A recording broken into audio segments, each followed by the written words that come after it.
نفرتيتي. لو بتحب القصص القديمة واللعنات اللي بتفضل تعيش عبر الزمان، دوس لايك وفولو علشان عندي أسرار هتخليك ما تنامش.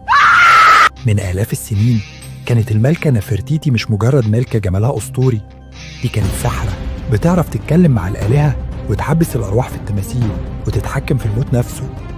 الناس كانت بتخاف منها، حتى زوجها الملك أخناتون قال في يوم: نفرتيتي مش بشر، دي من عالم تاني. لما ماتت عملوا لها مقبرة خاصة مش زي أي مقبرة، فيها تعاويذ ممنوع حد يقراها وتماثيل ما بتغمضش عنيها وأرض بتنزل دم لو حد مش مرغوب في دخولها. بس اللعنة ما بتنتهيش هناك، لا، دي بدأت من اللحظة اللي اتحفرت فيها الجملة دي على جدار مقبرتها. أي عالم، أي باحث، أي غريب يقرب من سري ياخد لعنتي ويموت موتة مش مفهومة.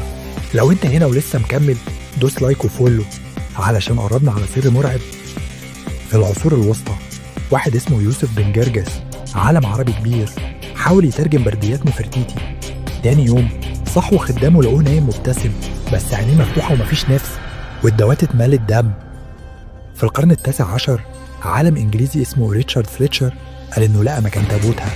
كتب في مذكراته: رأيتها في حلمي، عينها كأنها بتحكم في الموت، قالت لي قربت نهايتك. بعدها بأسبوع لقوا جثته في المتحف متحجرة كأنه تمثال.